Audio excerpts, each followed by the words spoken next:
Welcome to StorySmack. Hey, junkies.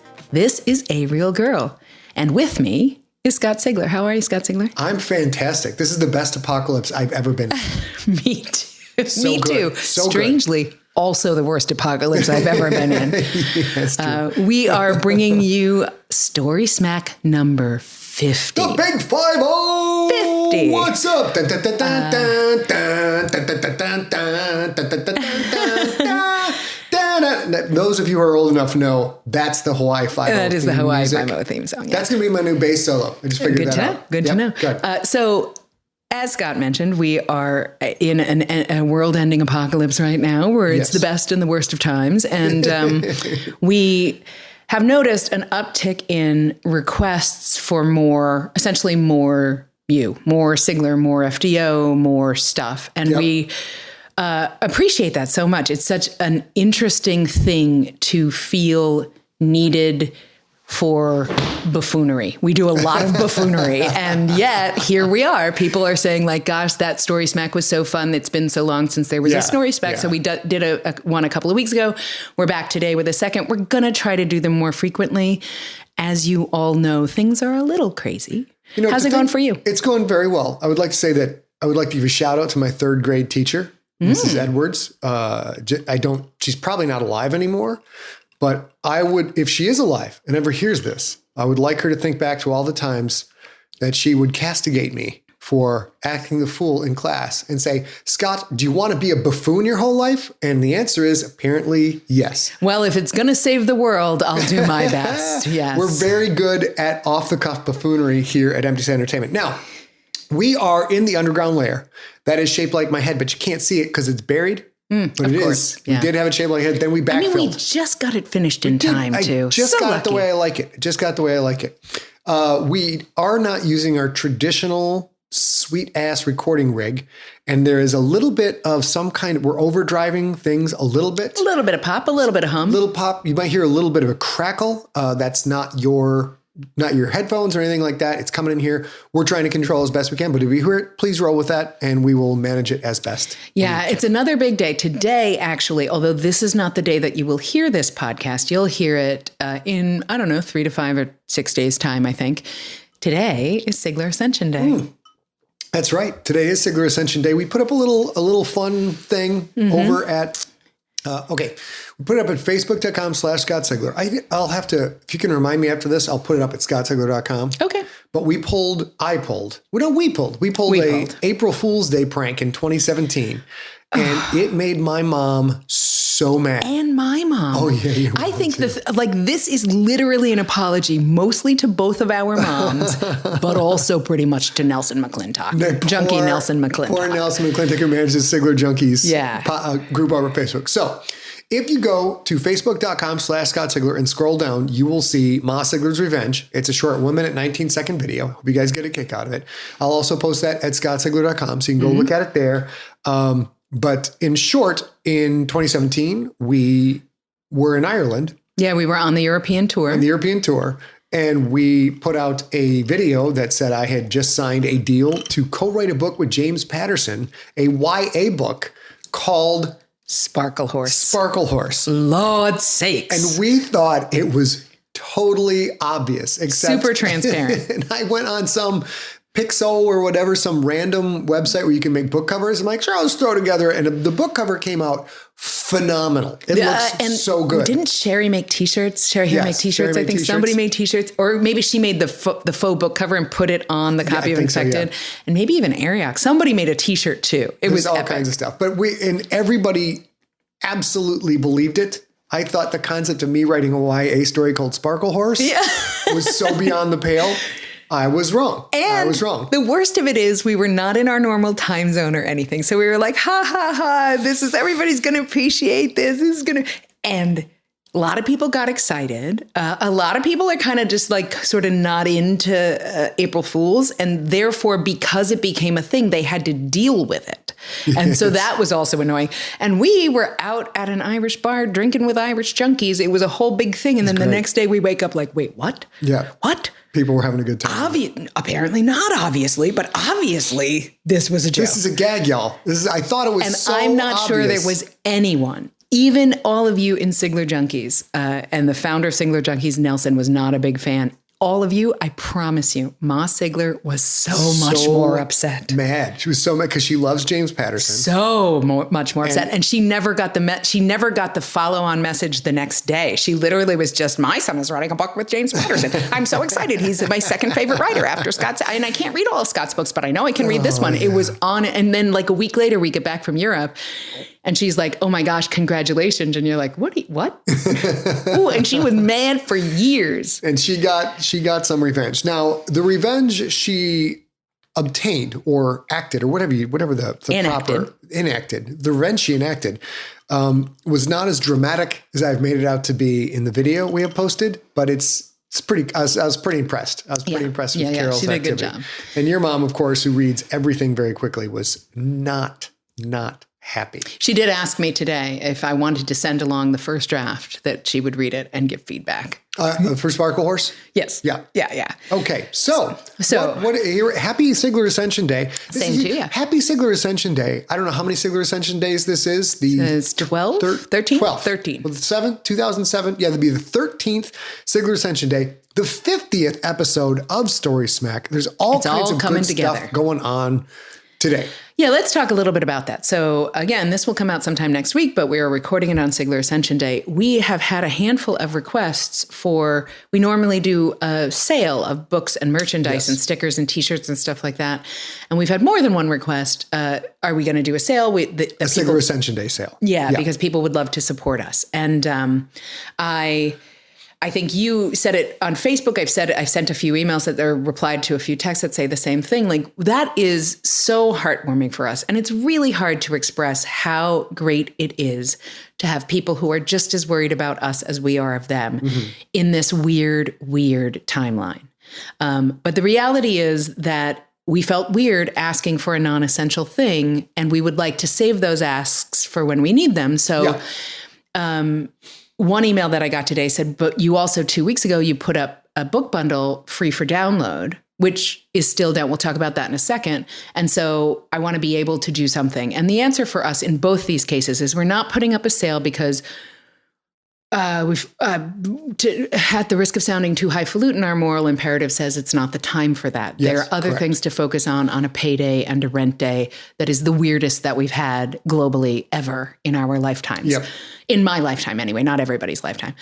And so we'll certainly make asks again in the future. But for right now, we just appreciate you looking out for us and appreciate that you enjoy the stories and enjoy the work that we do. And I've gotten a couple requests for, what can we go buy for you guys right now to provide you the maximum benefit? And our answer is, don't worry about it. Don't worry about us. Don't worry about us. Trust me, when I either am broke and need the book sale so I can go buy scotch, or I've got the COVID, I will holler. And you'll know I have the COVID. Because I'll come on like this. Oh, I don't feel so good. I'm all congested about the face and the throat, and I might have a dry cough. Do you have a dry cough?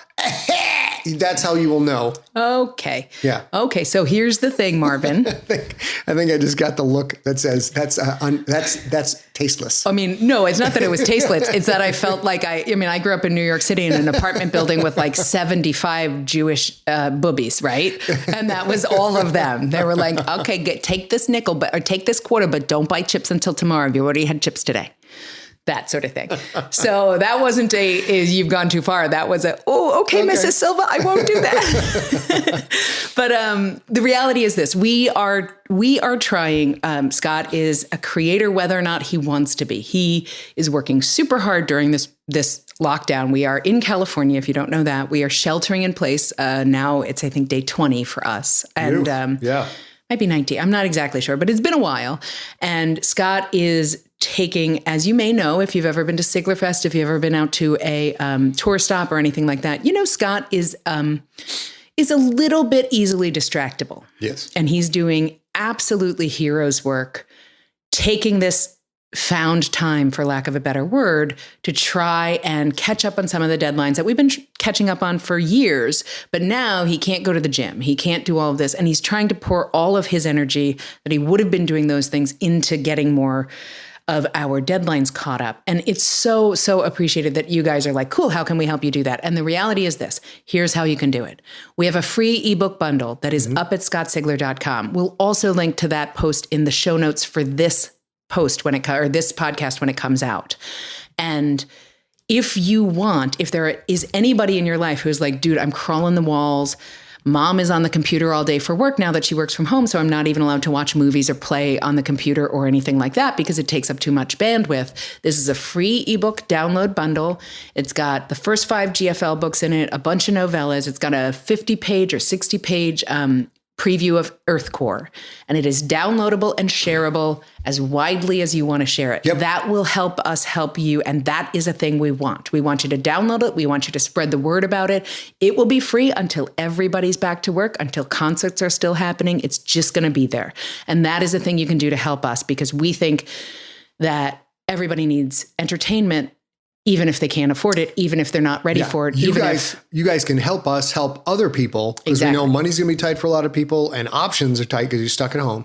So for all those readers out there who can e-read, which is pretty much everybody, we've got 12 stinking books, including 5 full GFL novels, 4 GFL novellas. That's almost the whole kit and caboodle right out of the gate. Yep. And we have recently had a partnership with a company called Author Loyalty who helped us clean up the ebook bundle that we gave away for our 10th anniversary so that now the typos that were there 5 years ago are gone, things like that. And we encourage you guys to take a look at that, share it far and wide. If any of you know teachers, are married to teachers, are siblings with teachers, share that with them just in case, because they're all having to figure out a way to distance learn with their students. And it's a very likely thing that they'll never go back to school this year. I mean, right now in California, everybody's not going back until May, but I know like for our friends at Author Loyalty, they're out for the rest of the year and they're on the other coast. So that will probably be likely for most people. So that's a thing that you can do that we would appreciate. Share that resource with people because it will remain free. And if they have technical issues, one note, everybody has to download the bundle onto a computer, not a mobile device. Oh, yeah, that's right. To unzip it so that they can get the pieces of the mobile that they want onto their mobile phone. But if anybody's having trouble with that, if anybody from any teacher, anybody, just message that along with it. If you have any trouble, and give them info@emptyset and they can email me and I will help them. That is something you can do to help us. Another thing you can do to help us is come say hello. It's a couple times every week, we'll be doing, at least a couple of times every week, we will be doing on Facebook Live what we're calling Sigler in Place. Yes. Lots of you who are listening to this have seen us do the COVID-19 face lettuce bracket. The FDO's CDC COVID face lettuce tournament. Yes. And so Scott, if you have not seen him recently, he is sporting a full glorious beard that is luxurious. Maybe 2 or 3 inches down from his chin. It is a full face beard and it is non-CDC compliant if they ask us to start wearing masks. Yeah. So in an effort to entertain himself and us and everybody, he is having March Madness, essentially, since we don't get to have March Madness. He's doing a tournament and everybody can vote. The way it is every morning at around 7 or 8 a.m., he posts the bracket for that day, the match for that day. You have to vote on that post.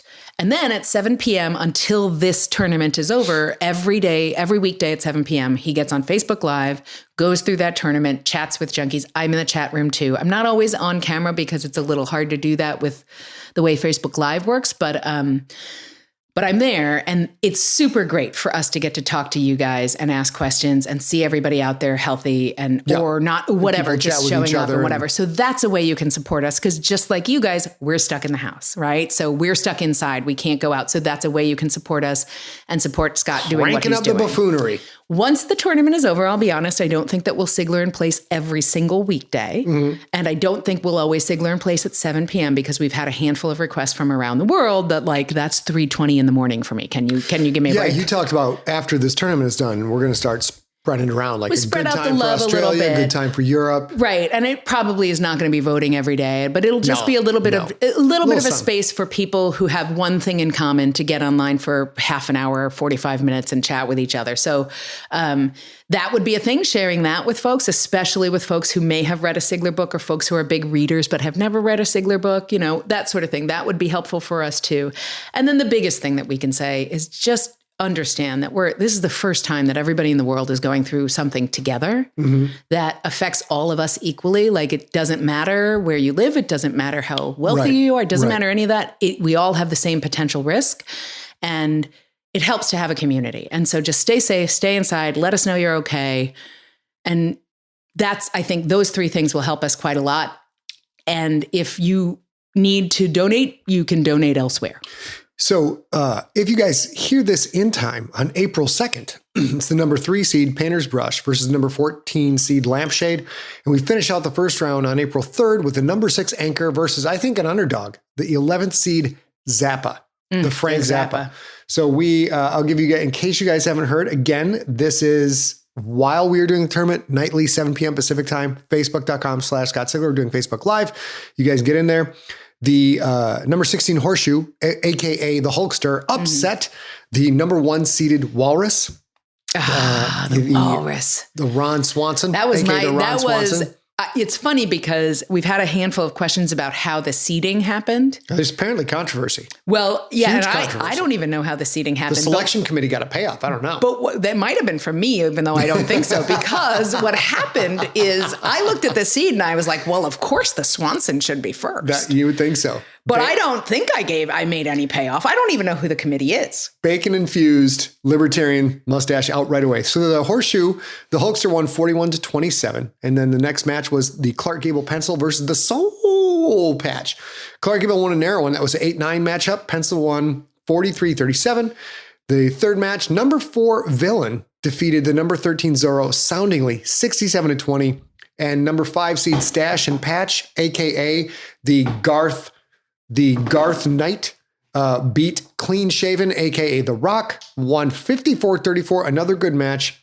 And then last night we had the number 2 seed Side Whiskers, aka The Shack, against the number 15 seed Chevron, aka the Magnum PI. What an ass whooping. What an incredible blowout. Here's my favorite. Every time somebody didn't like the Side Whiskers, they had almost exactly the same comment. So much so, the only time it has happened in this tournament, they were weirdly verbatim. Like, oh my God, a bald head and side whiskers would not be my thing. They were unhappy with that idea. You people do not respect the Shaq. You do not respect the Superman. Not that I'm disappointed because I'm a huge Magnum PI fan. What the strange thing about that is Shaq is exactly that. Yeah. He's bald-headed. Yep. So when they would say bald head, I don't think that would look good. I'm like, are you looking at that gorgeous man? Have you looked at Shaq? Jimmy and Kristen. So that wound up the 15 seed upset the number 2 seed. Not just upset, won 86-6. You know why? Because Shaq can't make free throws. That's why that's happened. I kept fouling him. So, and then tonight is the Kurt Russell handlebar versus the Tony Stark Balbo. And we'll see how that goes. But you guys will not be in time for that. So come on back. And then once we finish the first round, we're moving right into the second round. The second round will be April 4th, I believe, the Horseshoe versus the Pencil. April 5th, the Villain versus the Stash and Patch. And then after that, it'll be the Chevron versus whoever wins, etc. We get down to the final 4, final 2, finally crown a champion. And then we will video it up, me trimming my hair. Oh, Lord. And Ace said, this is to entertain me. No, it's to entertain you at my expense. That is the reason for trimming. Now, I mean, it's certainly to entertain me. Maybe that's what you misunderstood. Everybody seems to be having a good time with this. Here we go. Now, what now? Okay, so what we're doing is this. The last 2 things I have to say is, as ever, if you have questions, and you would like to send them so that I can feed them to Scott before Facebook Live, because once this tournament is over, we are going to Facebook Live. And so if you have a question in advance, just send it to info@emptyset. He'll have it on paper in front of him for whenever the time comes for questions with your name, all that stuff. So just feel free to do that whenever you think about it. And number 2, this is your official StorySmack spoiler alert. Spoiler alert. Today, we are specifically talking about 2 films. Memory, The Making of an Alien, Yep. or The Origins of an Alien, Making the Origins of an Alien, and Alien. Not just Alien. This is where it gets interesting. The director's cut. The director's cut of Alien. And because I am not the same fan that Scott is for this trilogy, and therefore I think lots of you might be a little like me, I will say very specifically, we are talking about the first Alien movie in the franchise. Yep. The director's cut that was never theatrically released. Correct. If you are a huge Scott Sigler fan, you know his favorite movie on earth is in this franchise. To be perfectly clear, his favorite movie is the sequel to this movie that we're watching. Yes. So, as ever, spoiler alert for this, spoiler alert for a lot of things. This is your spoiler alert. If you hear us say, oh yeah, there was that one moment in The Rookie, and you haven't read The Rookie and you don't want to worry about a spoiler, skip ahead 15 seconds because everything is spoilable after this moment. I will say that if you've watched Alien, but you have not watched the director's cut of Alien, which we're going to get to, is significantly different. I don't think this podcast will spoil anything for you. I think it will actually increase your desire to go see the director's cut. So if you have not seen the director's cut of Alien, you can turn this off now and come back later, but it is not at all, it's not critical. You know how the movie ends.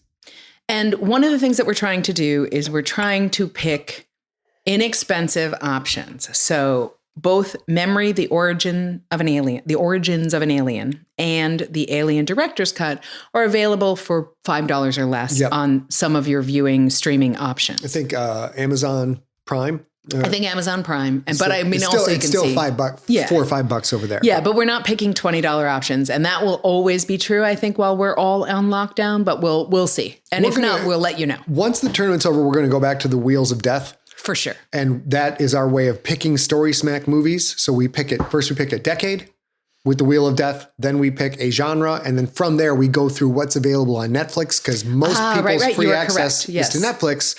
And we get it from Netflix. And then, so for future StorySmacks, and since we're getting this going again, most of them will cost nothing if you have Netflix. Otherwise, you got to track them down. But here we go.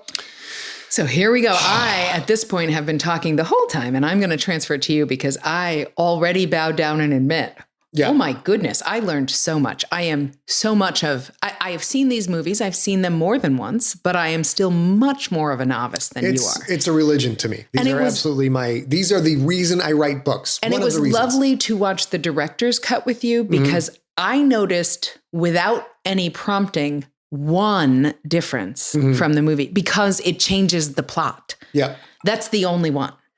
But you, after that, you would stop and say, did you notice? Did you see? And that's lovely. So I'm going to hand over kind of the reins to you. The first thing we have to point out is this is a very strange director's cut. Ridley Scott, say what you will about Ridley Scott's directorial and storytelling ability now. Back then, this movie blew everyone's privates clean off. It was following on Star Wars and Star Trek in this clean, happy fantasy land version. Where we'll meet aliens and they will all be subservient and good cute to us. They'll be chewy. They'll be cuddly. They'll be Did you say chewy? Chewy. Oh, you mean Chewy? Yeah, Chewbacca. Oh, Lord. Yes, Chewy. I was like, that went sideways. Oh, I'm not eating the alien. It's only because I haven't had an opportunity to kill them and eat them.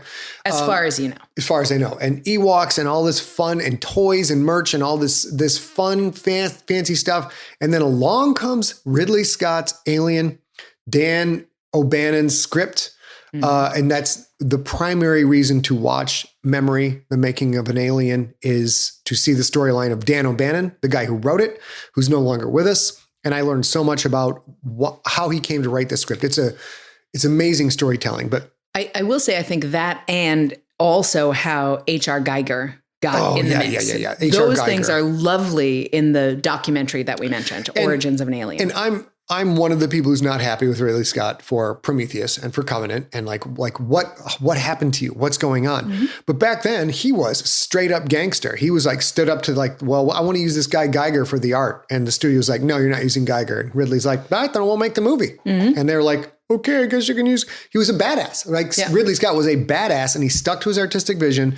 And you learn so much from watching Memory that added so much to me watching the director's cut. All these little touches where I didn't know he put so much thought into these various things. But me too. And so much of the thing you see in Origins, the making of an alien or Memory, the making, or whatever, is the overreaching set design, which I'll be honest, I never noticed. And maybe there's no way you couldn't, but there are viewers out there who are like me, who know the storyline, who've seen the movies more than once, but never quite noticed the echoes in the set design, in the uniforms, in the planet, in the terraforming, in all of that, that are these subtle mother references, these subtle queen to this particular art. And it was gorgeous. It was really informative. It was pretty amazing. If you can't tell already, I'm going to go off on a lot of tangents and go off the rails on this because it was magic. I loved every second of both Memory. And then if you haven't watched Memory and you haven't watched the director's cut, watch Memory, then watch the director's cut. But the point I was making with following on Star Wars was Star Wars is this happy fantasy land. And of course, Star Trek is this utopia where there's no money and everybody gets along. And everybody's bipedal. And everybody's bipedal. And then all of a sudden along comes, can you look up when Alien came out? I think it's 79. Sure. 78, 79. All of a sudden along comes Alien. Instead of being in a Federation starship with everybody with their color-coded, perfectly pressed polyester uniforms. May 25th, 1979. 1979. Here comes Alien, which is a truck in space, a beat-up shit pile truck and truckers in outer space. And in the United States, you've seen them. It's the 1-800-GOT-JUNK truck. Yeah, it's dirty, it's beat up, and it's utilitarian. This is a ship that is used by real people on a regular basis. And that was, now you think about, that may not sound like a lot to you now, but when that happened, nobody had seen anything like that before. There's rust, there's dirt on the walls. The thing is beat up, and it's perfectly functional, like most working garbage truck service vehicles. Exactly. It's a tow truck. It's a hauler. It's literally called, it's a tow vehicle. So that was right out of the gate. You're looking at something very different, something that broke tradition and did something that nobody had done before. Right. And in the armada that you would imagine in Star Wars, the armada you would imagine in Star Trek, not that they had a lot of armadas, you still never think of the salvage truck, the salvage vehicle. You think of the destroyers, you think of the carriers, you think of the medics, you think of all of that, but you don't think of somebody's got to pick up all that junk. You don't think of Morty and Ben who got to come repair that goddamn warp drive. This thing conked out again, Jesus. Or you crashed 17 enemy ships onto the surface of that asteroid and we need all that iron, go get it. You guys got to clean this up. What do you mean we got to clean it up? Just go clean it up. You made this mess. I don't want to clean it up. Morty, go clean it up. The crazy thing about this director's cut, and I don't think there's anything else like this, is can you please look up the runtime of Alien, the original Alien? And I'll tell you that in a second. Most director's cuts. 1 hour, 57 minutes. 1 hour, 57 minutes. Most director's cuts take a bunch of edited scenes that were left on the cutting room floor, and they put them back in the right context so you can see the director's vision. James Cameron's, I'm blanking out. What was the underground movie or the underwater movie from James Cameron? The Abyss. The Abyss. The Abyss director's cut. Get a box of popcorn and a colostomy bag because you're going to be there for a while. You're going to have to have a pee bag handy because you can't, it's amazing, but it's incredibly, incredibly long and 33 minutes of scenes cut out of that.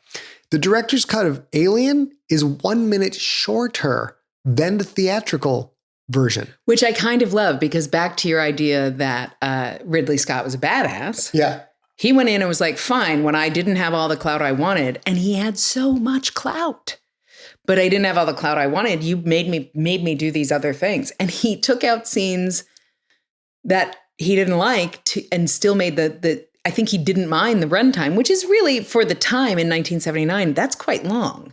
They should have been less than 90 minutes. That's pretty long. So it was still pretty long. And he was like, cool, I get that. I don't want to make it longer. I don't have that artistic need. I need to make it right. He made it, he really wanted to make it different. So and the scenes and a lot of it's subtle.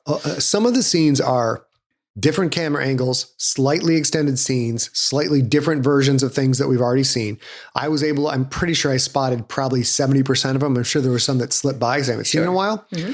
But he took scenes out, put other scenes in, and the whole movie is now, and it's significant. There are significant differences. It's 1 minute shorter. Mm-hmm. So that alone, if you're a movie buff, is a super cool thing to look for. All right, let's get into the movie. We're going to do our minute-by-minute breakdown. Unless you have any other points before we get into the granularity, as we call it. All right. Yes, some people have the singularity. Right. We have the granularity. Number one,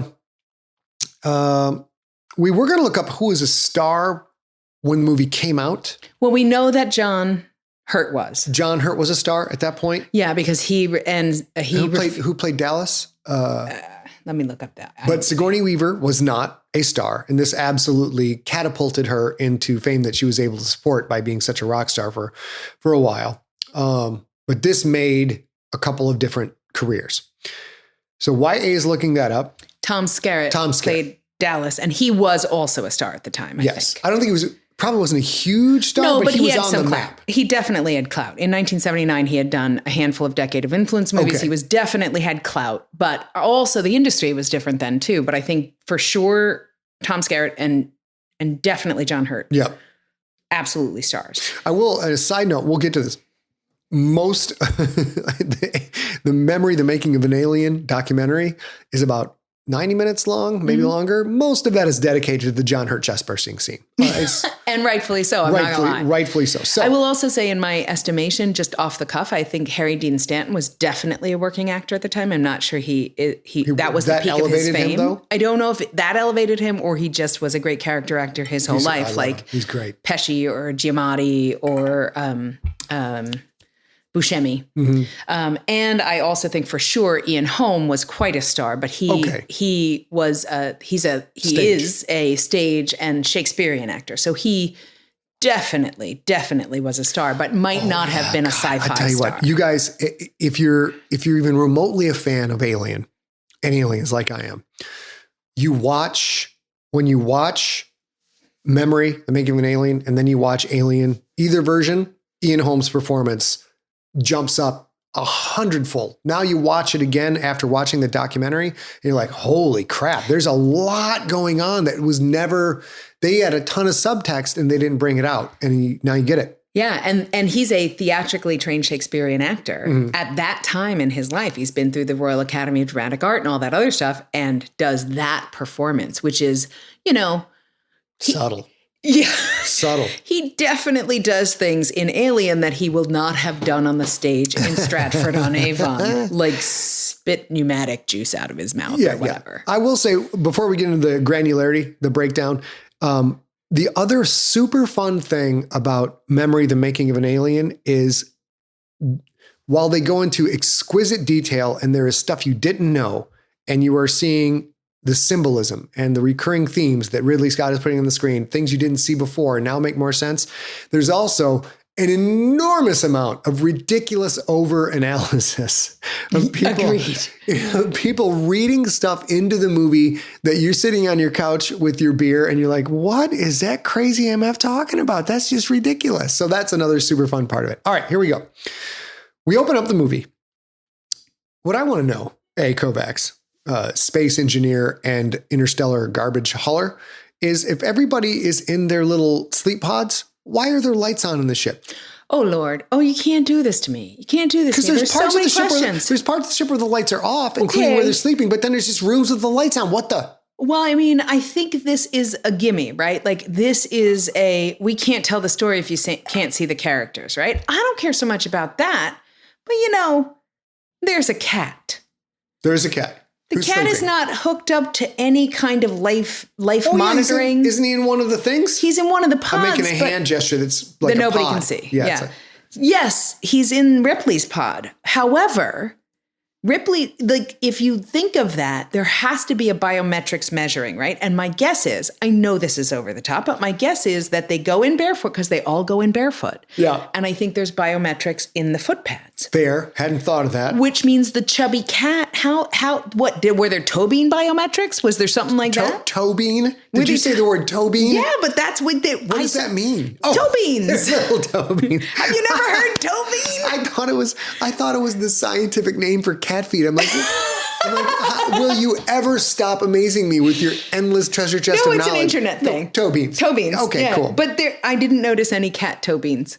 So yes. biometric toe beans or whatever. So there are parts of the ship where the lights are off because no one's awake. It makes sense. And parts of the ship where the lights are randomly on. Anyways, we get into probably my favorite part of it. Out of all the glory that is this movie, my favorite part, about 7 minutes and 30 seconds in, everybody's puffing away on cigarettes like crazy. Here we are in a spaceship and burning through oxygen, lighting up them cigarettes all day long. And like, what's interesting is that happens when they're waking up and whatever. And also the first thing they do, which is so communal, is they go eat. And what are they eating? Like, to give you an example, in the Matrix movies, once you're in real life with your crewmates, your clothes are dirty for no understandable reason other than washing machines went away a while ago, but you're eating absolute gruel. Yeah. They're eating some sort of sprout and also a spaghetti something. It's a huge ship, and they have stores. It'd be just like being on an aircraft carrier but a sprout 4 or 5 months. But who is replanting those sprouts? Maybe that's why the lights were on. Again, who turned the lights and Mother did. And planted the sprouts. You know what? These are the kind of details that just bother people. I don't know why you're asking these things. Because you asked me. Okay. And then let's see. The first 10 minutes of the film are used to set up space, the void, the ship, shows how the crew gets along, works well together, and heavily establishing this is a workaday bunch. Uniforms, when they are worn, are rumpled, dirty, unbuttoned.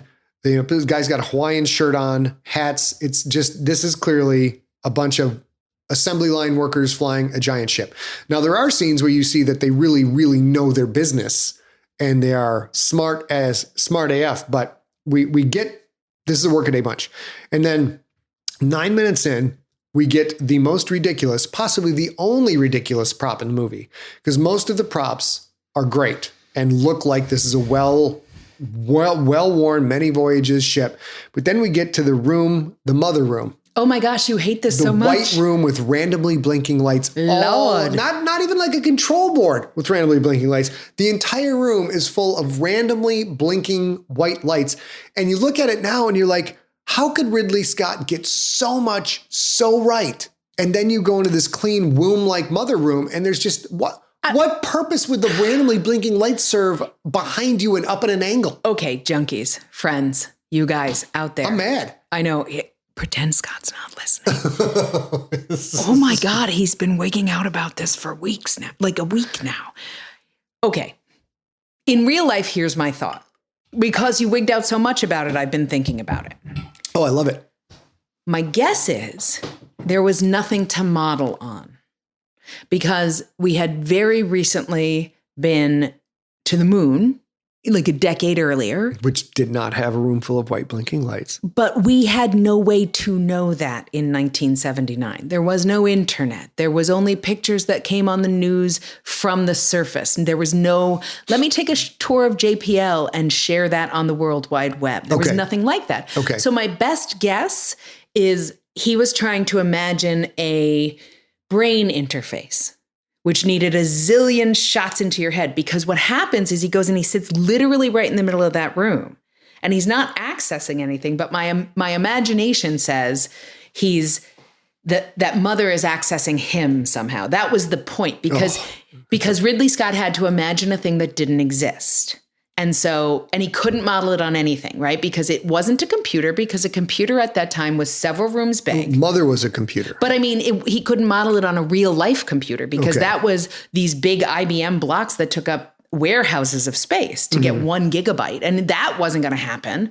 But he could model garbage trucks. He could model salvage ships. He could model all of that stuff. So I think he was just trying to make something sort of futuristic and not seen in our world. So if he was going to do a real computer model based on real computers at the time, that looked very terrestrial. But he got so much of the real computers absolutely right. And this is in my list of things to talk about, like the cockpit area and watching people use computers to get information. And the computer itself in the mother womb room, those look super low tech, easily maintained, easily repaired, and workaday and usable.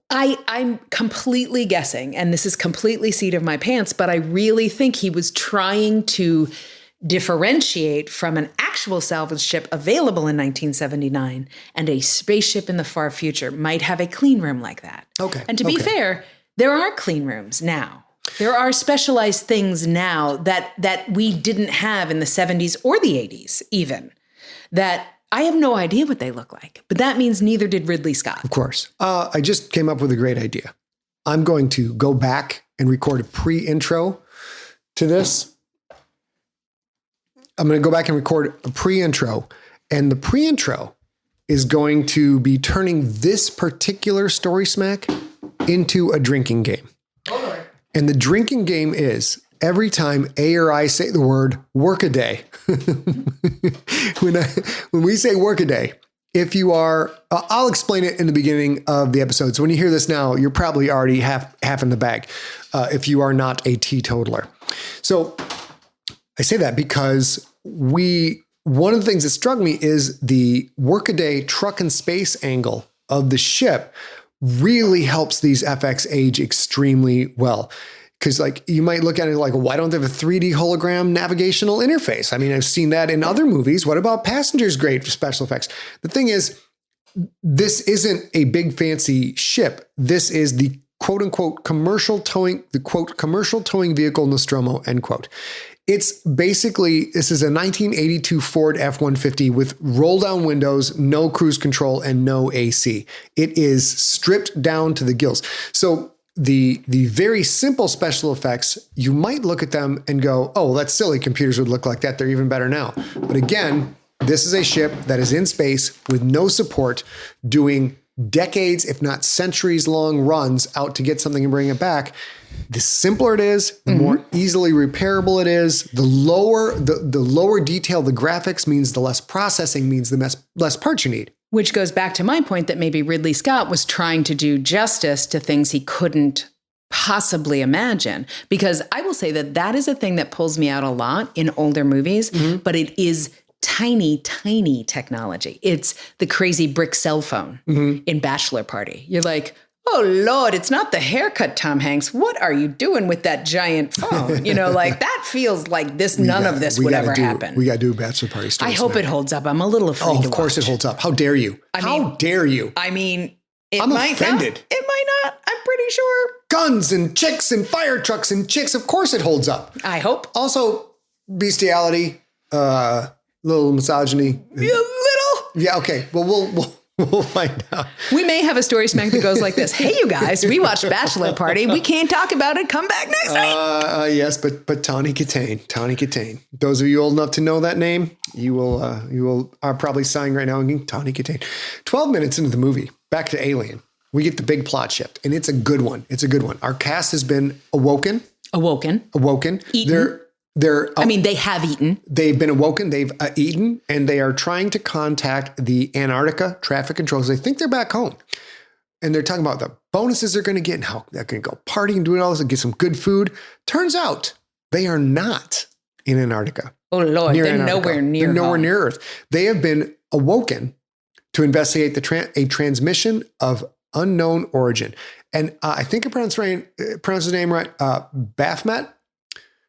Can you look up the other engineer? Sure. And Baphomet is, to me, out of all the fantastic acting and the fantastic performances Ridley Scott pulled out of everybody, this gentleman absolutely took the cake.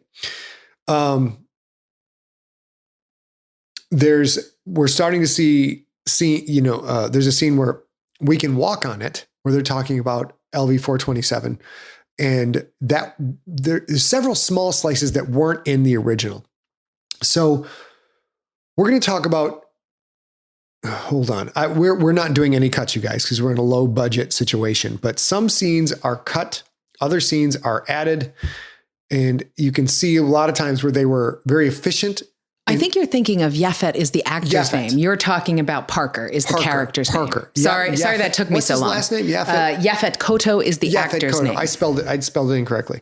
But he absolutely sells it as the self-serving crew member who's like always worried about money. Like, why don't you give me a little something extra, a little something on the slide? Come on. But he's also, you think about that today, and it's this tiny microcosm of, you know what, you signed on, you'll get what your contract says you'll get. It's like, yeah, but I didn't have any, like, really?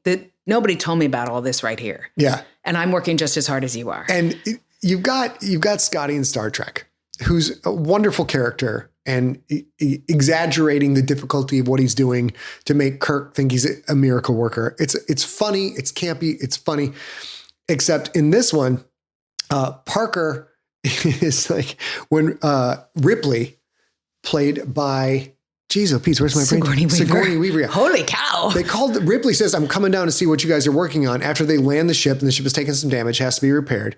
And instead of like, oh, that's great, Captain, why don't you come down and help us out? Yeah, Parker's like, why the fuck is she coming down here? Like the same reaction we have every day in our work when you're sitting in your cubicle banging away on that gosh darn TPS report. And then here comes your boss leaning on your thing. Like, why are you here? You don't even know what I do. But you know what's groundbreaking? What? Is he's mad that she's coming down to quote unquote check his work or whatever. Mm-hmm. He's not mad that she's a woman. Yeah. Because that line could have been, there's none of that. Gender is it's absolutely present. It is not a point of contention. Not at all. Because he says, why is that? And absolutely. At some point, he calls her a bitch. Not why is that dumb bitch coming down? Like, right. That doesn't happen. Superior. And everybody calls each other ass. Sometimes it's bitch, all of that. But it isn't used in a, hey, we all know that we made her the hero because she's a chick, but she's not really all that. Like, it's never that. It's lovely because it's exactly how it probably should be. Like with the term guys. Guys is now unisex. Mm-hmm. Guys can be all girls or all boys. My bitches should sort of be both too. It's kind of nice. And Dan O'Bannon, this is another reason why I think this movie is an influence on me. Dan O'Bannon wrote the script as intersex. He picked names that wasn't Sally. Mm-hmm. Like you look through all the names of the characters in this could have been played by male or female, trans, anything. It's wide open. It doesn't matter to the plot that somebody is what? I have a minor point of not contention, but a minor point of awesomeness there. There is one exception to that. Okay. Mother, who is not human. Ah, that's right. It's that's lovely. Interesting. So if you watch Alien, the making of Memory, the making of an alien, there is one commentator who reads a lot of gender-based analysis into the movie. I did not agree with what that commentator said at all because a lot of what that person said, well, this is because but Ripley could have just as easily been cast as a man because the script was not written giving a shit. Right. And from my perspective, I appreciated that in this day and age. That would have been a very hard sell in 1982 for me. Okay. But to see it as, yeah, and then look back at the movie and sort of say like, huh. I mean, yeah, I guess that could be true, but it's the other side of that that's more important to me. Ripley broke ground without breaking ground. Yeah. It wasn't, here's your shiny, strong, just as big as the big boys girl. It was, here's Ripley. Yep. And that broke ground by being normalized. Normalizing. And so that's what I try to do in my work, to normalize. Exactly. So why I appreciate that one commentator, and I agree that it is, there's two commentators in Origin, the making of an alien, that I was like, cool, I appreciate you have a lot of opinions. I also appreciate maybe 20 to maybe 40% of those.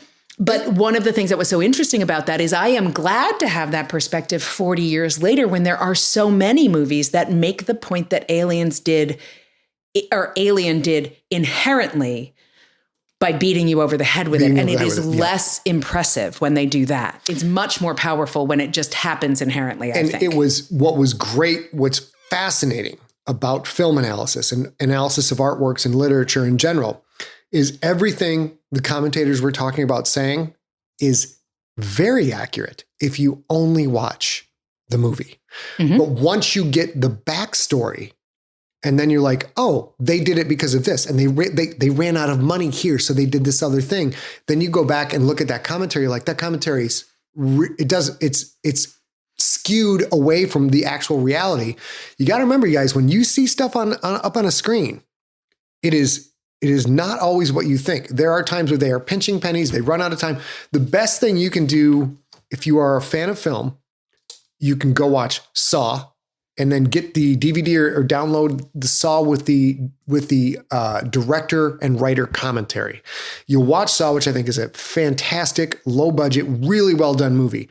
Then you watch it with the director and the writer commentary, and you start to be like, I thought that was a brilliant move. And they literally, the guy who was supposed to do what he's supposed to do couldn't make it because he had the flu. So they had to get this other guy. Yeah. It's complete accidental and like creativity in the moment. And there's that story that you've heard, everybody has heard, and most people probably think is apocryphal, but it isn't, is Bruce the Shark in Jaws. Okay, tell me We more. would have seen so much more of the shark. But it looked like shit. But it didn't work. It had a hydraulic mouth that wouldn't always work because then you put it in water. So it got too convoluted, and so they couldn't trust it. And because they couldn't trust it, it sort of looked like shit. Yeah. So you see, and you actually can look up like when the first time that the shark gets to the boat, mm-hmm. It's, oh my gosh, ludicrous. Yeah. It's literally. So that clip is out there somewhere, you can see it. Yes, you can see it. And I agree. Yes, I don't think I could have had more shark. What I never thought before I saw that clip on YouTube, before YouTube existed, was, gosh, that was silly. Yeah, it looked terrible. But I never thought about it because all of the not quite seeing the shark, but just fearing the shark and the idea of the shark was so powerful. And that's Jaws and Alien. And they sold Alien based on a 3-word pitch. Jaws in space. That's how they sold it. And what's fascinating about both movies is both movies are very scary because they don't show the monster. And not showing the monster wasn't necessarily a directorial or script writing decision. It was a decision made after the fact because their monsters looked horrible. And when they show the monster in certain areas, you're like, dude, people are going to walk out of the theater. This looks like a rubber suit. It looks horrible. So the studio's like, just cut it, cut, mm-hmm. Get rid of that. And that is, the studio thought Alien was going to be a bomb. They were very disappointed in the whole thing, and it blew people away. And that was because there was so much that wasn't shown, and let your imagination run away with you. And that's what got scary. Mm-hmm. So now you guys, we have the tournament coming up. So I'm going to have to race through a lot of this stuff. Here we go. Which is probably fine. At 26 minutes, we see the alien ship and great use of silence, a lot of darkness and silence, great talent by the actors by being amazed by what they see, which is the storytellers clued us like, oh, this is not normal at all. Without saying it all that much, we realize like, no, even though these are interstellar travelers, they've never seen an alien race before. Yeah. No one has. Yeah. And that the storytelling subtlety of letting the actors' facial expressions and dialogue carry the whole backstory, it's phenomenal world building. 30 minutes in, we get the space jockey. This is an absolute iconic scene. In Memory, the documentary, they say this is what's amazing. They had to fight the studio to keep this scene in the movie mm-hmm. because the studio was like, why do you got to show this? It doesn't do anything. Let's just get rid of it. We'll save all this money. And Ridley Scott had to be a gangster, had to fight hard for it. And it's crazy to me because it foreshadows two things. Number one, it's your first hint that something is going to burst out of something. Mm-hmm. First time you watch Alien, you have no idea. It looks like something exploded out of his chest. Bullet wound? We don't know. There's no idea. And then there's the hole in the floor, which is caused by the acid of the thing melting through it. There's a lot going on. We find the huge underground chamber. 34 minutes in, we find the first egg scene. And I want to talk about this for a minute because this is what I channeled heavily for Aliens Phalanx. I can't believe we've made it 52 minutes into a podcast and I haven't told people I wrote an aliens book, an official canonical aliens book called Aliens Phalanx. I mean, it is the apocalypse, so I think we get a pass. Thank you guys. I'm glad. I'm glad that you remembered to bring it up. It's also, here's what's spectacular about this. I'm totally telling everybody. I've worked with you since late 2008, early 2009. We have been an official legal partnership since 2013. This book is the first book that of yours that you have written. Phalanx, Aliens Phalanx, that I've ever heard you say something good about. And I'm not even kidding you guys. I'm not saying he was like, well, I don't know. M was a good character, but the rest of the book was literally the first good thing I have ever heard Scott say about a finished book of his own that has to do with his work is that this book isn't terrible. Yeah. And there are some things he really likes about this book. What's crazy about that is many people are saying, yeah, this is definitely the best aliens book I've ever read. But it's also, I think, maybe Scott's best book. I've had a lot of hardcore fans like this have been like begrudgingly say like, I honestly think this media tie-in is the best thing he's ever written. And it's crazy. Right.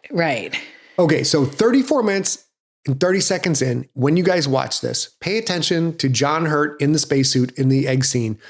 I watched this over and over and over again, writing Aliens Phalanx for a particular scene I will not mention in case you haven't read that. 38 minutes in, tension expansion continues. We see our first face hugger hugging a face, which is nice. Face huggers are loving creatures. I mean, they are. They want to hug you. I had a cat once, a foster cat who was feral, and it was like 6 degrees in New York City in the winter. And so they captured him and so we had him in the house. His name was Pickles. Pickles did not know his name was Pickles, did not know he was feral, did not know what the F he was doing in my apartment. It was not loving. He absolutely wanted to get all over us, but it was not for love. Poor Pickles. For one interesting thing, going back to speaking about cats and Pickles and Jonesy, this is one of the greatest horror movies of all time. Hands down, inarguable. No one can come out and say this is not a good horror movie. They have 3 separate things that are called a jumping cat scare. In the movies, there's a phrase called "that's a jumping cat," where they have something harmless in a moment of tension while our characters are afraid for their lives and looking for danger. There's a or something jumps out at them, and something, it could be a cuckoo clock, it could be things falling out of a closet. Yeah, it could be anything. And the phrase is used, it's called the jumping cat scare in case a jumping cat jumps up. It does it. The best horror movie possibly of all time does it 3 times with the jumping cat scare, which is so amateurish. 2 of them super in a row. Yeah, they're super 2 of them close. are like 30, maybe 40 seconds apart. It's when you go back and look at it, out of all the things this movie got right, and don't get me wrong, this is some next level shit going on in this movie. 3 cheesy, easy, lazy jumping cat scares is kind of shocking.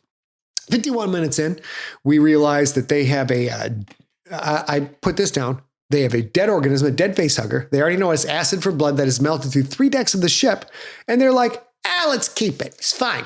But what happens when it decomposes, for fuck's sake? And here's the crazy part. Before they say, let's keep it, it's good, this happens. They go from deck to deck to deck as a team for no reason. Instead of Dallas, you go to the second deck, you go to the fourth deck, you go to the, and then they could just look up at each other and know that it was a problem, or report through the system that like it's not on deck 5. Right. They go as a team. What? That's weird that they're doing that. And it's something that can melt the fabric of their ship. Yep. And they're like, cool, we'll just go as it. Well, it's like little Red Riding Hood. We'll go. We'll stop for a snack along the way. It'll be good. Let's all go together. 52 minutes in, I appreciate this. I do not believe that this was in the theatrical cut. 52 minutes in, a character actually says, engage artificial gravity. So that is Dan O'Bannon being like me, who's like, well, we don't have to tell them. Everybody knows we can't shoot a movie in artificial gravity. It's 1979. And Dan's like, we have to establish this. In space, you float. They're on the ground. We have to establish this. Probably Dan O'Bannon fought for that and finally gets his revenge in the director's cut. Yes. 54 minutes, 30 seconds in, Kane's condition has changed. What happened? And then there's... oh Lord. Oh Lord. There's some cheesiness in there. Kane's like, you better just come see. I had flashbacks to my traumatic experience watching Lost and believing right up to the last episode of Lost that they were going to explain everything. And how many times in Lost would have been like, oh, I went shopping today. Hey, I went shopping today. And if I tell you that, everything is fine. But no, I don't tell you that. I say, I wasn't around. And like you're watching, like, why don't you just tell the motherfucker what's going on? You're on an intercom. He can hear your voice. Tell him. Yeah. And here's the thing. I'm going to insert this here. This is my biggest complaint overall because I am such an apple polisher of a human. Uh-huh. Oh my gosh. You know what? This whole thing could have been avoided. Okay. By the one person who insists we have a protocol for this. Yeah. Don't do it. Yeah. And then that's Ripley. Yeah. And then Veronica, Lambert is her character's name. Yep. And then they let back in the team that came back and whatever, which as we now know has let in a pathogen.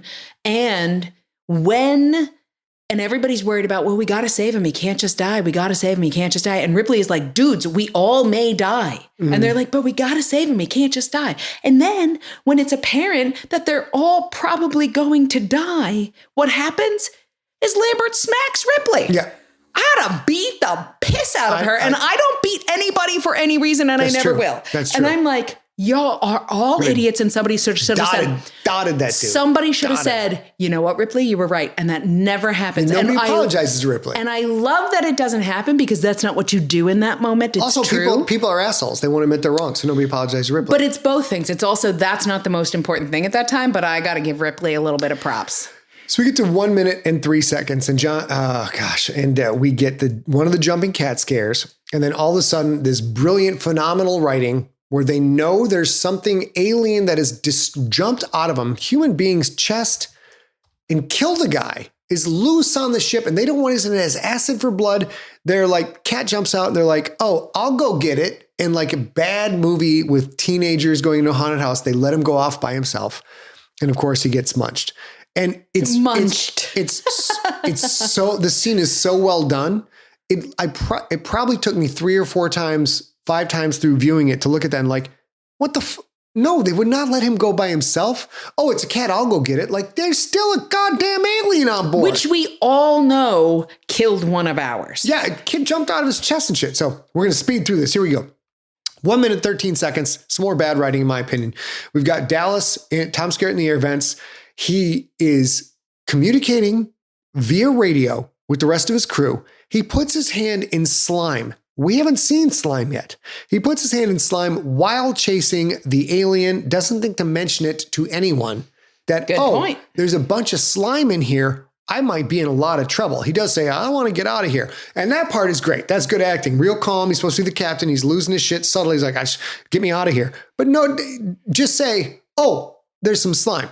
1 minute, 19 seconds in, what I think is the single best moment of this movie, including the chestburster scene, is the absolute subtlety of Ridley overriding the protocols of the ship, reading Mother's message, and learning that the crew is expendable.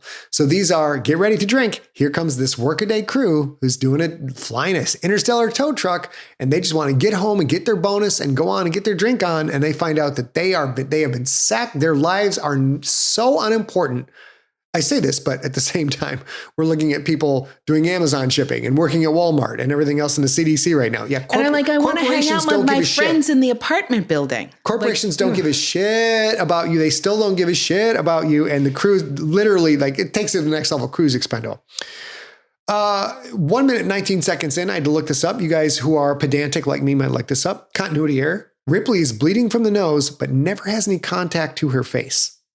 When she fights Ash, no, she never gets hit in the face. The next scene, she has a bloody nose. But she gets into a fight with Lambert. Lambert decks her. No, but that is well after. Oh, all right. It turns out she is bleeding from the nose for a scene that was cut from the theatrical and did not make it into the director's cut, where they tried to blast the alien into space. So the pressure change forces her nose to rupture. Fantastic. So now it's very thin and easily, like any activity can make her nose run. That's complete. I had to go on to like a Reddit to find that out. It was super interesting. 1 minute, 22 seconds into the movie, Ash is a goddamn robot. Not 1 minute. 1 hour, 22 minutes in, Ash is a goddamn robot. And 1 minute, 26 seconds, they're using a flamethrower on a spaceship, not to kill, but to burn. It's no problem. Just burning Ash with it. Like, he's an android with his head ripped off. He's fine. You don't need to use up all the oxygen in your ship. Also, I know that I don't have a timestamp for this, but why is it raining? I believe there's a reason for that. It is raining in a scene because that is part of the cooling structure. The ship clearly has a nuclear-powered power plant. Nuclear power plant requires cooling. The steam has to cool and condense and come back down. That is the condensation area for a nuclear power plant. All right. That's what I'm going for. I will accept that for sure. 1 minute, 1 hour, 27 minutes in the movie. They split up again. There's 3 people left. It's so strategically stupid. This is the bad horror writing number 2 moment. They know a giant alien that's killing people is moving around the ship. They would be better off together. 3 people with flamethrowers and a motion detector is better than 1 person with a flamethrower. Okay. I'm going to say something that's sacrilegious right here. You guys all know that I love the Dog of Doom. I mean, you do love the Dog of Doom. What do you think about the squeaks? Of course I love the squeaky. I love the squeaks. I'm going to tell you guys right now, no matter how much I love dogs, if I am on an interstellar garbage truck, a tow truck, and there is a larger than man-sized alien that has killed half of my crew, I am not going back for the goddamn dog. I'm going to say it right now. If that makes me the bad guy, I'm the bad guy. I mean, you thrive on being the bad guy, let's be fair. Yes. But I will say, I think I agree with you. I would for sure think, my girls. But I'm not sure that I would go back and get them, mostly because there's no Tobin biometrics. That's... So, plus 20 experience points for that callback. That was strong. 1 hour, 31 minutes in. The actual deaths of Parker and Lambert. This is because the movie overall is so good and Ridley Scott is so good. You have to watch the movie 5, 6, 7 times to realize this is a terrible death scene. It's terrible. The first few times, like, oh my God, that was awesome. And it's just bad. You can't see what's going on. And I think it's because Ridley and the director and the studio didn't like how the monster looked. So you barely see anything of the monster at all in this. Or was it a directorial decision to keep the monster out of the scene? Yeah. And the other thing is the monster, as it ended up, was quite dark, right? Mm-hmm. So the only way you get that is to light up those dank, dark hallways too. So who knows? I don't know. Do you know what it was? Was it an artistic director choice, a cinematographer choice? I don't know either. I believe that's one of the scenes where, that is if you go on YouTube, you can find the scenes where Lambert is crying while the alien walks toward her. And it's terrible. And that is nothing bad against the special effects, the practical effects people, nothing bad against Ridley. They didn't have the technology at the time to make an alien that you could look at walking toward you. Stan Winston couldn't pull it off. And so they just cut it because it looks so terrible. So that is the reason. And that's, again, why this is such a classic, is because stuff they had to leave on the cutting room floor. 1 hour, 33 minutes in. A and I both loved how complicated they make the self-destruct system for a ship. There's no accidentally setting your coffee cup down on a button and saying, oops, we're all going to die. It's very convoluted. You've seen that meme like, I didn't even mean to post this selfie. And like some comment is like, what are you talking about? It's like 7 steps to get that to internet, and then another 2 to get it to Facebook. It's that same level of rational reality. And then this, if you're still listening, this is the reason you need to watch the director's cut. At 1 hour and 35 minutes in, the cutscene of all cutscenes of all time that was left on the cutting room floor, we've got Dallas and Brett both turning into eggs. Mm-hmm. And this is difficult. That's what I've read. They're turning into eggs, but we're not sure. They could just as easily be cocooned from that scene. Dallas asks Ripley to kill him, which is the first moment in the franchise where kill me comes in, and it's done repeatedly. Mm-hmm. And A said, while we're watching it, sorry, you're too late. You're spoiled meat. I'm not sure exactly what that meant, but it was... And then we get to some other silliness. The alien comes up. Clearly, if you know anything about science and biology, this alien has to eat something to get that big. Comes up on Jonesy Here's a nice tasty morsel. Eat the cat. Doesn't eat the cat. When my friend Danny and Baker and I and Rob Otto and I saw this movie on VHS back in the day, we couldn't wait for the movie Aliens because we knew there was going to be Alien coming out of Jonesy the Cat. All right. Keep in mind, when Alien came out, there was no queen. Queen had not been established. Yeah, of course. So we thought for sure the alien somehow impregnated Jonesy, which is a whole different, that's a whole genre we're not going to get into. And spoiler alert, does not happen. Let's see. Ridley does a good job Ridley and Lambert both do great jobs as actresses as actors of showing what it's probably really like when you are in a life and death situation and you know you're screwed. We've got people who can't move. They're so scared. Some of the breathing, and I'm sure that's Ridley Scott. Like when you listen to Lambert's death scene, her ragged breathing and trying to form words and everything, like that scared the crap out of me. Because I have been in situations where I've been that scared, and that's about what it's like. That being said, Ripley stays pretty cool in the pocket. Hold on here. So here's a quick confessional. The climax of Aliens Phalanx and the climax of Alone, book 3 of the Generations trilogy, have some similarities. And I didn't know that when I was writing Phalanx until I'm like, wait a minute, these are very, very similar scenes. And it, as you know, that was very upsetting to me. So I'm constantly I was actually being quiet because it was so upsetting to you. So when you brought this up, I was like, okay, I'm going to sit on my hands and keep my mouth shut because that might be behind the curtain too much. But your moment of revelation for that was so hard for me to watch because for you as a creator, you don't want that. No. But for me as a consumer of entertainment, I was like, fine. That's an homage. I'm okay with that. And you were like, you're not okay. I was like, but I do think I'm okay with that. But you have telling you you're not okay with this. But your take is your take then, which was so surprising to me, was you deserve better. The reader always deserves better. That's what you said. The reader deserves better. I'm like, but I am telling you, I am fine. I am good. I am happy. I am perfectly in this zone. And you're like, nope, you deserve better. I'm like, I deserve better than I want? Really? Okay. So this movie helped me a lot because it took me all the viewings. I've seen the movie Aliens over 100 times. It's probably somewhere in the ballpark of 20 to 25 times I've seen the movie Alien. And only now did I realize that the endings of Alien and Aliens are the same shit. We've got to go to this spaceship because this whole place is going to blow up and it's going to be the ticking clock of getting us off of here. And the monsters are trying to stop us from getting away. We might die before we get away.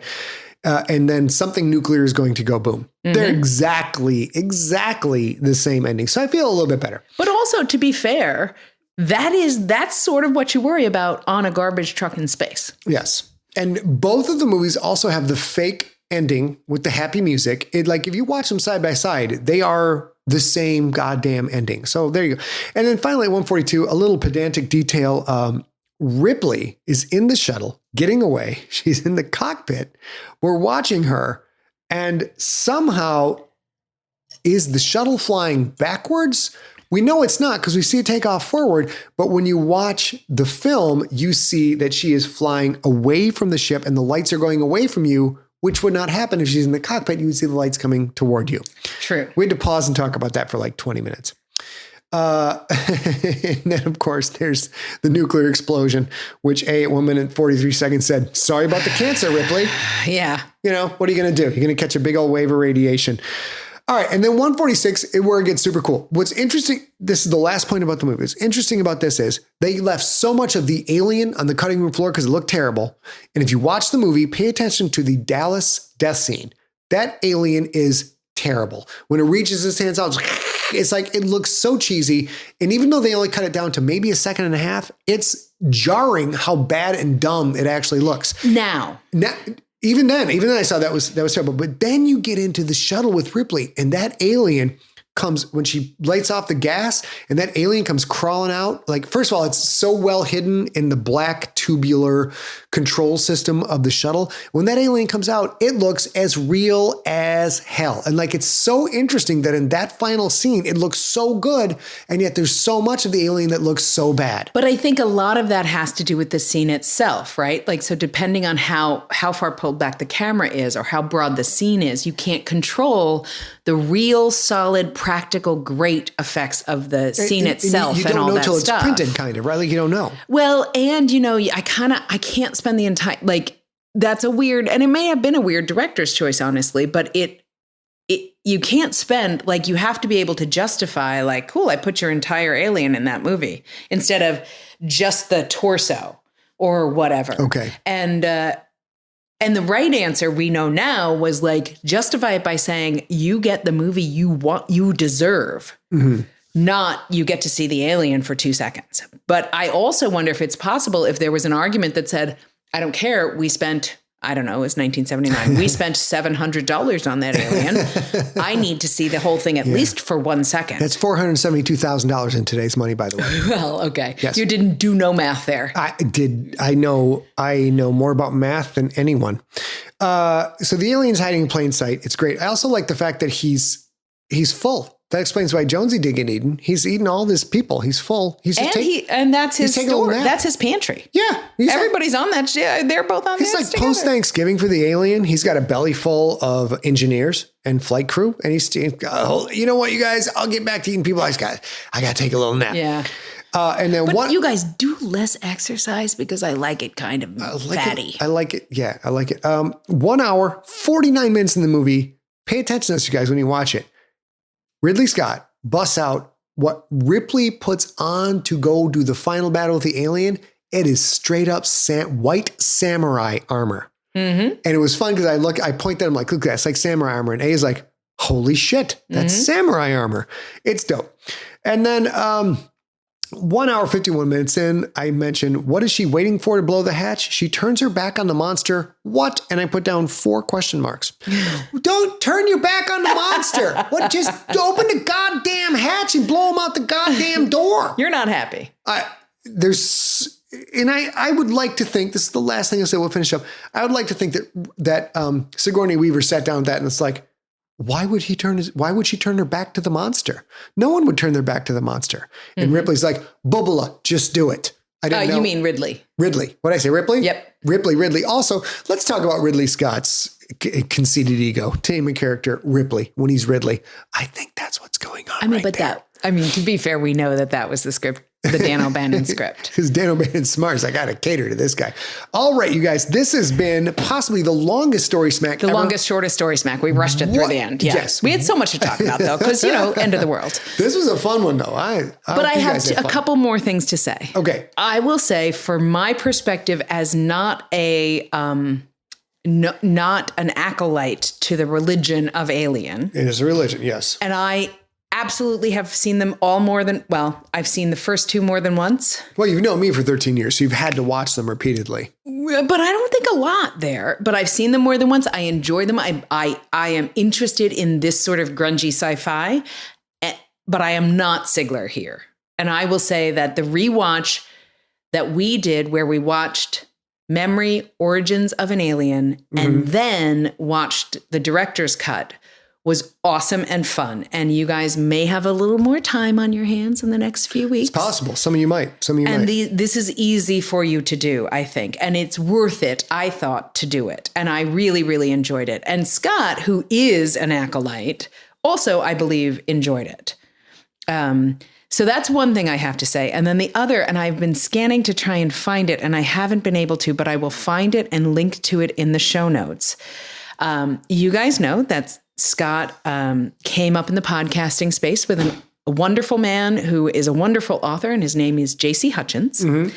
And J.C. Hutchins' wife, I only know because of Facebook, had the best take I have ever heard on the Aliens franchise. Okay. Or specifically not the Aliens franchise, the Alien movie, which is, he asked her what she thought of the movie, and she was like, okay, so the smart woman tells everybody to trust her, and this is bad, and nobody listens to the woman, and only the woman and her cat survive. And I kind of laughed at that for ages. And it's much more, his wife is a lovely writer as well. And she's a very accomplished writer. Yeah, and really lovely books. And her name is Eleanor Brown. Yep. And I will find that and link to his Facebook. If you're friends with him, you'll be able to see it. And maybe I'll ask him to send me a clip of it. But I laugh every time I think of it because there's so much wonderfulness to Alien the movie. I know it's not as good as Aliens. Nothing is. Nothing is. Nothing ever will be. Nothing is. But it makes me so happy because it's totally true. And yet it's still worth watching all of that. So what we're going to do here, just in case you're going to be listening to this right now, it's Wednesday. You're going to be listening to this probably on Monday or Tuesday of next week. Who knows? We'll put it out as soon as we can. We will pick, as Scott said earlier, our next movie, that we're going to pick to StorySmack about, will go with the Wheel of Death. Is it the Wheel of Death? Wheel of Death. Wheel of Death. Wheels of Death. Wheels of Death. And Yes. we're going to pick a movie that you guys can all watch on Netflix at the very least. And then figure out when we're going to watch that and podcast about it. Thank you guys for tuning in to episode number 50 of Story. And to be honest, we should have known Sigler Ascension Day. Yay! We should have saved Aliens for the 50th, but we already did Aliens, I think. Did we? We've done 50. I don't think we've done. God damn it, we didn't do Aliens? I'm not sure we did an entire. But we talk about aliens. There's a burning in my chest. What's happening? We may have. Well, I'll ask Big John. Okay. After 50, you guys, we start to forget the ones we've done. But we talk about it all the time. It's the reason you guys have books to read. It's because of that movie. So there you go. All right, we're going to finish up. We got to get ready to go on Facebook Live at scottsigler.com/Facebook. And although by the time you hear this, we will not be live for this, but keep going there. I know a lot of you hate Facebook. I understand. I completely understand. The trouble is we got 23,000 Sigler fans in our Facebook group, and this is a great way to reach out to people during this crazy, crazy time. So we're going to stick with Facebook. Also, Facebook has done a great job at tools. Like it's just hit the live button and boom, we're done. We're on. So there you go. So we'll say stay safe. Yep. Stay inside if you're non-essential. Yep. I mean, you're all essential to us. Understand. Yep. And thank you to our essential workers. And especially thank you to the people who are doing their work every single day that we can't do. We're doing our part by staying inside. We encourage all of you who are able to stay inside, stay inside. We're going to try and help you bring up some of that boredom by entertaining you with our buffoonery. Buffoonery. And we will talk to you all real soon.